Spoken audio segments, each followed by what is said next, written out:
Hello everyone, welcome to शिक्षा shorts. आज की क्लास में हम क्लास 6 हिस्ट्री से चैप्टर 4 कवर करेंगे। इससे पहले कि हमने 3 चैप्टर कवर कर लिए हैं, आप उनको भी जाके जरूर देखें।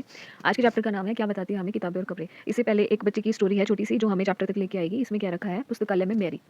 इसमें बताया गया है कि जो स्कूल में बच्ची है वो घंटी की आवाज़ सुनती है, बेल की आवाज़ सुनती है और मैम इसको कहती है कि हमें लाइब्रेरी जाना है। और लाइब्रेरी में जाके बच्ची देखती है कि जो अलग अलग रैक्स हैं वहाँ पे बहुत मोटी मोटी जो है बुक्स रखी हुई हैं और उन बुक्स में भी जो है अलग अलग तरीके की बुक्स हैं। कोई धर्मों से जुड़ी हुई महत्वपूर्ण किताबें हैं, ये सारी चीज़ें हैं। और फिर उनमें से मैम पूछती है क्या तुम्हें पता है कि यहाँ पे वेदों का भी एक संग्रह है। तो ये बच्ची जो है सोचने लग जाती है कि ये वेद होता क्या है, तो चलिए पता लगाए। तो बेसिकली हमें ये जो छोटा सा जो ये कॉलम दे रखा है इसके थ्रू हमें ये जानने में मदद मिलेगी कि एक्चुअल में वेद होता क्या है। हम वेदों तक आते हैं। दुनिया के प्राचीनतम ग्रंथों में एक, अब वेद हैं क्या, जो दुनिया की जो प्राचीनतम जो होंगे सबसे पुराने ग्रंथ हैं उनमें से एक है। वैसे हमें पता होना चाहिए कि 4 वेद हैं जिसको हम एक छोटे से निमोनिक से याद कर सकते हैं, रशा। इसको रशा पढ़ेंगे हम। इसमें सबसे पहले आएगा ऋग्वेद, सेकंड आएगा सामवेद, थर्ड आएगा यजुर्वेद और फोर्थ आ जाएगा अथर्ववेद। अब देख लेते हैं, हम इस चैप्टर में हम पढ़ेंगे खाली ऋग्वेद के बारे में जो कि पहला वेद है। इसका टाइम पीरियड देखेंगे हम, इसमें एक्चुअल में है क्या, किस चीज़ के लिए ये वेद है, इसमें किस किस की बातें की गई हैं, किसकी पूजा हो रही है, वो सारी चीज़ें हम देखेंगे। अब देखते हैं, शायद तुमने वेदों के बारे में सुना होगा। वेद 4 हैं, ऋग्वेद, सामवेद, यजुर्वेद एंड अथर्ववेद। ये हमने रशा से याद किया अभी। सबसे पुराना वेद है ऋग्वेद, जिसकी रचना लगभग 3500 साल वर्ष मतलब साल पहले हुई थी। यहाँ पे मैंने लिख दिया है ओल्डेस्ट जो है वेद है ऋग्वेद है वो 3500 साल पुराना है। अब ऋग्वेद में 1000 से ज़्यादा प्रार्थनाएं हैं, ये इंपॉर्टेंट है। ऋग्वेद में 1000 से ज़्यादा प्रार्थनाएं हैं जिन्हें सूक्त कहा गया है। तो ये सूक्त क्या है, ये प्रार्थनाएं हैं। सूक्त का मतलब होता है अच्छी तरह से बोला गया। ये भी मार्क करने वाली चीज़ है। ये विभिन्न देवी देवताओं की स्तुति में रचे गए हैं।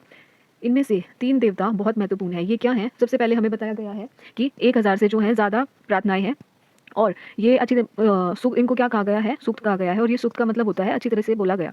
ये जो है अलग अलग देवी देवताओं की स्तुति में रचे गए हैं, मतलब उनको प्रेस करते हुए रचा गया है। इनमें से जो 3 देव हैं वो बहुत ज़्यादा इंपॉर्टेंट है। वो 3 देव को हम याद करेंगे IAS से।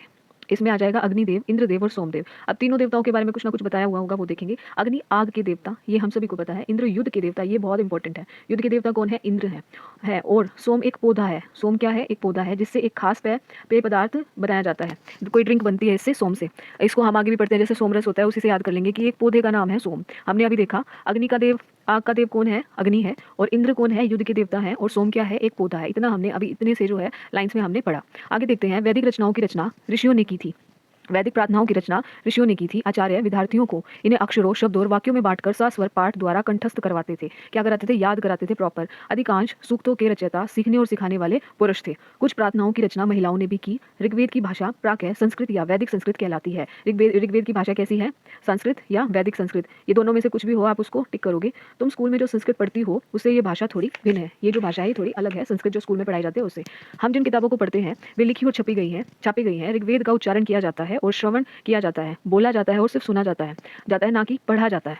रचना के कई सदियों बाद इसे पहली बार लिखा गया। इसकी रचना कब हुई थी, 3500 साल पहले। और इसके काफ़ी टाइम बाद इसको लिखा गया। इसे छापने का काम तो मुश्किल से 200 साल पहले हुआ है। ये इतना ज़्यादा जो है पुराना है, बट इसको लिखा 200 साल पहले ही गया है। आगे है इतिहासकार ऋग्वेद का अध्ययन कैसे करते हैं। अब हमने ऋग्वेद के बारे में कुछ चीज़ें पढ़ी यहाँ पे। अब दे रखा है जो हिस्टोरियंस है वो इसको कैसे पढ़ते हैं। इतिहासकार पुरातत्ववेताओं की तरह ही अतीत के बारे में जानकारी इकट्ठा करते हैं। हमने आर्कियोलॉजिस्ट और हिस्टोरियन के बीच में डिफरेंस पढ़ा है पहले चैप्टर्स में। आगे देखते हैं, वही बताया हुआ है कि ये भी जो है हिस्ट्री के लिए रिगार्डिंग जो है इन्फॉर्मेशन कलेक्ट करते हैं। लेकिन भौतिक अवशेषों के अलावा, जो भौतिक अवशेष हैं उनके अलावा ये लिखित सूत्रों का भी उपयोग करते हैं। जो रिटर्न में कुछ ऐसे रिसोर्सेज मिलते हैं उनको भी ये पढ़ते हैं। चलो देखते हैं कि ऋग्वेद का अध्ययन कैसे किया जाता है। अब देखते हैं पढ़ते कैसे हैं इनको।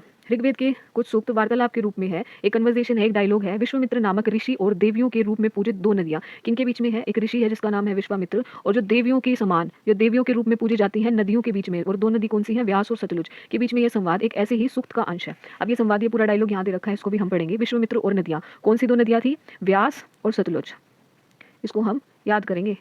आगे देखते हैं, विश्वामित्र, हे नदियों, अपने बछड़ों को चाटती हुई 2 दमकती गायों की तरह 2 फुर्तीले घोड़ों की चाल से पहाड़ों से नीचे उतराओ। इंद्र द्वारा दी हुई शक्तियों से सुफूर्त तुम रथों की गति के सागर की ओर बह रही हो। तुम जल से परिपूर्ण हो और एक दूसरे से मिल जाना चाहती हो। नदियां कहती हैं, जल से परिपूर्ण हम देवताओं के बनाए रास्ते पर चलती हैं, एक बार निकलने पर हमें रोका नहीं जा सकता। हे ऋषि, तुम हमसे प्रार्थना क्यों कर रहे हो। विश्वामित्र, हे बहनों, मुझ गाय की प्रार्थना सुनो। मैं रथों और गाड़ियों सहित बहुत दूर से आया हूँ। कृपा करके अपने जल को हमारे रथ और गाड़ियों की धुरियों के ऊपर ना उठाओ ताकि हम आसानी से उस पार जा सके। नदियाँ, हम तुम्हारी प्रार्थना सुनेंगे जिससे तुम सब सुरक्षित उस पार जा सकोगे। ये डायलॉग दे रखे हैं 2 खाली। इसके बाद देखते हैं ये हमें क्या समझाना चाह रहे हैं। इतिहासकार यह बताते हैं कि अब इतिहासकार ये जो 2 डायलॉग हैं इनको पढ़ के क्या समझते हैं वो देखते हैं। इतिहासकार यह बताते हैं कि यह प्रार्थना उस क्षेत्र में रची गई होगी जहाँ ये नदियाँ बहती हैं। कौन सी 2 नदियाँ, व्यास और सतलुज। तो ये जो पूरी की पूरी डायलॉग हैं ये ऐसी जगह पे लिखे गए होंगे जहाँ पे ये नदियाँ हैं एक्चुअल में। वे यह भी सुझाते हैं कि जिस समाज में ऋषि रहते थे वहाँ घोड़ों और गायों को बहुत महत्व दिया जाता था, इसलिए नदियों की तुलना घोड़ों और गायों से की गई है। इसके बाद है ऋग्वेद की प्रार्थनाओं में अन्य दूसरी नदियों खासकर सरस्वती, सिंधु और उसकी सहायक नदियों का भी जिक्र है। गंगा और यमुना का उल्लेख सिर्फ एक बार हुआ है, ये बहुत ज़्यादा इंपॉर्टेंट है। हमने देखा ऋग्वेद में व्यास और सतलुज का तो है ही, साथ साथ सरस्वती और सिंधु का भी वर्णन है। बेशक इसमें अभी दिया नहीं हुआ है, बट लास्ट में दे दिया है कि बाकी जो नदियां हैं उनको भी इसमें जो है जोड़ा गया है। बट गंगा और यमुना का बिल्कुल क्लियर लिखा हुआ है कि एक ही बार प्रयोग हुआ है, तो मैंने यहाँ लिख दिया है Ganga Yamuna named only once, एक ही बार यूज़ किया गया है। अब देखते हैं ये जो बॉक्स दे रखा है इसके अंदर क्या है। संस्कृत और अन्य भाषाएं। संस्कृत भाषा यूरोपीय, मतलब संस्कृत भाषा भारोपीय, भारोपीय में क्या आ जाएगा, भारत और यूरोपीय दो जोड़ के भारोपीय बन रहा है। भाषा परिवार का हिस्सा है। भारत की कई भाषाएं असमिया, गुजराती, हिंदी, कश्मीरी, सिंधी, एशियाई भाषाएं जैसे फारसी तथा यूरोप की बहुत सी भाषाएं जैसे अंग्रेजी, फारसी, जर्मन, यूनानी, इतालवी, स्पेनिश आदि इसी परिवार से जुड़ी हुई हैं। कौन से परिवार से, ये जो दे रखा है बरोपीय परिवार से है। ये हमने ना खाली इतना समझना है कि कौन सी भाषा कौन से परिवार से आती है, दैट्स इट। आगे परिवार से जुड़ी हुई है, उन्हें एक भाषा परिवार इसलिए कहा जाता है। रीजन क्या है इनको एक भाषा परिवार कहने का, क्योंकि आरंभ में उनमें कई शब्द एक जैसे थे, बिल्कुल स्टार्टिंग से ही जो थे उनके कुछ वर्ड सिमिलर थे। उदाहरण के लिए मातृ, ये मात्रा नहीं है, इसको मातृ पढ़ेंगे। संस्कृत में माँ, हिंदी मतलब ये जो मातृ वर्ड है ये संस्कृत का, और हिंदी में अगर हम इसका मतलब समझते हैं तो इसका मतलब होता है माँ। और मदर जो कि है अंग्रेजी जो शब्द है उसमें बोलते हैं, हम इंग्लिश में बोलते हैं माँ को मदर, तो कहीं ना कहीं ये सेम है, इसलिए इनको एक फैमिली में कंसिडर करते हैं। अब देखते हैं उपमहाद्वीप में दूसरे भाषा परिवारों की भी भाषाएं बोली जाती हैं। उदाहरण के लिए पूर्वोत्तर प्रदेशों में तिब्बत बर्मा परिवार की भाषाएं बोली जाती हैं। पूर्व उत्तर मतलब पूर्व ये और उत्तर ये वाला जो रीजन है उसमें तमिल, तेलुगु, कन्नड़ और मलयालम द्रविड़ भाषा परिवार की भाषाएं हैं। कौन कौन सी, तमिल, तेलुगु, कन्नड़ और मलयालम कौन से परिवार की हैं, द्रविड़ भाषा परिवार की हैं। जबकि झारखंड और मध्य भारत के कई हिस्सों में बोले जाने वाली भाषाएं ऑस्ट्रो एशियाटिक परिवार से जुड़ी हुई हैं। जो बिल्कुल बीच वाला जो पोर्शन है इंडिया का और साइड में जो झारखंड है वहाँ पे ऑस्ट्रो एशियाटिक लैंग्वेज बोली जाती है, मतलब भाषा परिवार से जो है ली गई है। अब यहाँ पे देख लेते हैं ऋग्वेद की पांडुलिपि का एक पन्ना, ये थोड़ा सा एक चित्र दे रखा है। ये ऋग्वेद की एक पांडुलिपि है, उसका एक पार्ट है। भुर्ज वृक्ष की छाल पर लिखी यह पांडुलिपि कश्मीर में पाई गई है। ये जो है हमने पहले भी पढ़ा है, पहले वाले चैप्टर में जो पांडुलिपियां होती थी वो कहाँ लिखी जाती थी, वृक्ष की छाल पर। कौन से वृक्ष की, भुर्ज की, वही दे रखा है इसमें। ये कश्मीर में पाई गई है। लगभग 150 साल पहले ऋग्वेद की सबसे पहली बार छपने के लिए इसका उपयोग किया गया था। जो ऋग्वेद को सबसे पहले छापा गया था वो इसी पे छापा गया था। इसके बाद इसका जो है अंग्रेजी अनुवाद किया। यह पांडुलिपि पुणे महाराष्ट्र के एक पुस्तकालय में सुरक्षित है। अब इससे आगे का जो है टॉपिक वो देख लेते हैं, मवेशी, घोड़े और रथ। ऋग्वेद में मवेशियों, बच्चों, खासकर पुत्रों के लिए और घोड़ों की प्राप्ति के लिए अनेक प्रार्थनाएं हैं। घोड़ों को लड़ाई में रथ खींचने के काम में लाया जाता था। इन लड़ाइयों में मवेशी जीत कर लाए जाते थे। लड़ाइयाँ वैसे जमीन के लिए भी लड़ी जाती थी अगर अच्छे चारगाह हो। जमीन किस लिए, कि वहाँ पे अगर अच्छे चारगाह होंगे। अब जब यहाँ पे दिया हुआ है कि मवेशी बहुत ज़्यादा इंपॉर्टेंट थे, तो मवेशियों के खाने के लिए भी जगह चाहिए। तो अगर वो जमीन इतनी ज़्यादा उपजाऊ है कि वहाँ पे कुछ ऐसा लगा हुआ है कि उसको जानवर खा सके, मतलब चारगाह हो वहाँ पे, तो उस चक्कर में भी इनको जीता जाता था जहाँ पर। और ये भी हो सकता था कि जो जैसी जल्दी तैयार हो जाने वाली फसलों को उपजाया जा सके, जो है वो बहुत जल्दी जो है उग जाती है, वो इनके लिए एक चारे का ही काम करती है। तो ऐसी जमीनों को भी जो है जीतने के लिए लड़ाई की जाती थी, जहाँ पे या तो चारगाहें अच्छे हो या वो जमीन इतनी ज़्यादा फर्टाइल हो कि वहाँ पे जो लगाए और वो अच्छे से तैयार हो। कुछ लड़ाइयाँ पानी के सूत्रों और लोगों को बंदी बनाने के लिए भी लड़ी जाती थी। तो लड़ाई लड़ने का रीज़न क्या था, पहले तो ये दे रखा है कि प्रार्थनाओं में किसको मांगते थे, मवेशियों को, बच्चों में भी वो थे, पुत्रों को मांगा जाता था। और फिर घोड़ों की प्राप्ति के लिए जो है ये प्रार्थनाएं होती थी। 3 चीज़ें रखी ऋग्वेद में, मवेशियों के लिए, बच्चों के लिए और घोड़ों के लिए, और बच्चों में भी जो पुत्र होते थे खाली उनके लिए। और लड़ाई का रीज़न क्या होता था, वही चीज़ है कि मवेशियों के लिए जो है लड़ाइयाँ लड़ी जाती थी चारगाह के लिए, और ऐसे कहीं अगर जल का स्रोत है, नदियाँ हैं, तो वहाँ पे उस एरिया को भी जो है कंट्रोल करने के लिए लड़ाई लड़ी जाती थी। कुछ लड़ाइयाँ पानी के सूत्रों और लोगों को बंदी बनाने के, और लोगों को भी बंदी बनाने के लिए जो है ये लड़ाइयाँ लड़ी जाती थी। युद्ध में जीते गए धन का कुछ भाग सरदार रख लेते थे। अब जो जीत के लाए हैं उसका डिस्ट्रीब्यूशन कैसे होता था, उसको कैसे बांटते थे, वो दे रखा है। पहला जो है धन का कुछ भाग सरदार रख लेते थे तथा कुछ हिस्सा पुरोहित को दे दिया जाता था, जिसको ब्राह्मण कहते हैं। शेष धन आम लोगों में बांट दिया जाता था। धन यज्ञ करने के लिए भी प्रयुक्त होता था, यूज होता था। यज्ञ की आग में यह आहुति दी जाती थी। ये आहुतियाँ देवी देवताओं को दी जाती थी। इसमें क्या क्या यूज होता था, घी, अनाज, और कभी कभी जो है जानवरों की भी आहुति दे दी जाती थी। अधिकांश पुरुष इन युद्धों में भाग लेते थे। कोई स्थायी सेना नहीं थी, ये इंपॉर्टेंट है, कोई परमानेंट इनकी आर्मी थी नहीं, लेकिन लोग सभाओं में मिलते जुलते थे और युद्ध व शांति के विषय में सलाह मशवरा करते थे। वहाँ ये ऐसे लोगों को अपना सरदार चुनते थे जो बहादुर हों और कुशल योद्धा हों।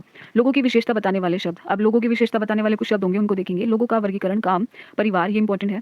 लोगों का वर्गीकरण काम, भाषा, परिवार या समुदाय, निवास स्थान या सांस्कृतिक परंपरा के आधार पर किया जाता रहा है। ऋग्वेद में लोगों की विशेषता बताने वाले कुछ शब्दों को देखो, अब देखेंगे वो शब्द कौन से थे। ऐसे 2 समूह हैं जिनका वर्गीकरण काम के आधार पर किया गया है। काम के आधार पर 2 समूहों का वर्गीकरण किया गया, वो देखेंगे। पुरोहित पहला है इसमें, पुरोहित जिन्हें कभी कभी ब्राह्मण कहा जाता है। तरह तरह के यज्ञ और अनुष्ठान करते थे। और दूसरा है राजा। दो का जो है वर्गीकरण बताया गया है सबसे पहले। तो उनमें पहला जो था वो था पुरोहित, जिसको ब्राह्मण कह देते हैं, और जो दूसरा है वो है राजा। ये राजा वैसे नहीं थे जिनके बारे में तुम यहाँ से पढ़ते हैं दोबारा। ये राजा वैसे नहीं थे जिनके बारे में तुम बाद में पढ़ोगी। ये ना तो बड़ी राजधानी और महलों में रहते थे, ना इनके पास सेना थी, ना ही ये कर वसूलते थे। राजा की मृत्यु के बाद उसका बेटा अपने अपने आप ही शासक नहीं बन जाता था। ये नॉर्मल राजा होते थे। अब है जनता या पूरे समुदाय के लिए जो दो शब्दों का इस्तेमाल होता था। जनता, जो बाकी पब्लिक बच गई है, जितनी भी प्रजा है इनकी, उनके लिए दो शब्दों का प्रयोग होता था, वो देखते हैं यहाँ से। एक था जन, जिसका प्रयोग हिंदी व अन्य भाषाओं में आज भी किया जाता है। जैसे हम कहते हैं सभी को लोगों के साथ लगा देते हैं हम ये जन वर्ड। दूसरा था वैश्य, जिससे वैश्य शब्द निकला है। पहला है जन, दूसरा है वैश्य। अभी इसी विषय से बना है वैश्य। इस विषय पर तुम अध्याय 6 में विस्तार से पढ़ोगे। जो नेक्स्ट चैप्टर है, 5th चैप्टर है, ये ओल्ड बुक है, तो इसलिए इसमें 6 लिखा हुआ है। ऋग्वेद में विष और जनों के नाम मिलते हैं, इसलिए हमें पुरुजनों या विष, पुरुविष भी बोलते हैं इसको, भरतजन या भरतविष, यदुजन या यदुविष जैसे उल्लेख मिलते हैं। जिन लोगों ने इन प्रार्थनाओं की रचना की वे कभी कभी खुद को आर्य कहते थे। तो इन प्रार्थनाओं की रचना करने वालों को क्या कह रहे हैं? आर्य कह रहे हैं। तथा अपने विरोधियों को दास या दस्यु कहते थे। जो इनके उसमें रहते थे, विरोध में रहते थे, उनको दास या दस्यु कहते थे। इसका रीजन भी है क्यों कहते थे। दस्यु वे लोग थे जो यज्ञ नहीं करते थे और शायद दूसरी भाषाएं बोलते थे। बाद के समय में दास पुरुष के लिए और दासी जो है स्त्रीलिंग मतलब महिलाओं के लिए यूज किया जाने लगा। इस शब्द का मतलब हो गया गुलाम। दास वे स्त्री और पुरुष थे जिन्हें युद्ध में बंदी बनाया जाता था। उन्हें उनके मालिक की जायदाद माना जाता था कि ये उनकी प्रॉपर्टी है। जो भी काम मालिक चाहते थे उन्हें वह सब करना पड़ता था। जिस युग में उपमहाद्वीप के उत्तर पश्चिम में ऋग्वेद की रचना हो रही थी, कहाँ हो रही थी? उत्तर पश्चिम में ऋग्वेद की रचना हो रही थी। उसी समय दूसरी जगहों पे अलग अलग तरह का विकास हो रहा था। देखो वहाँ पे क्या हो रहा था, ये हम नेक्स्ट इसके पार्ट में पढ़ेंगे। अभी के लिए हम इतना ही रखते हैं। तो गाइज, अगर आपको ये वीडियोस अच्छी लग रही हैं तो प्लीज़ इनको लाइक कीजिए, चैनल को सब्सक्राइब कीजिए। Thank you so much for watching.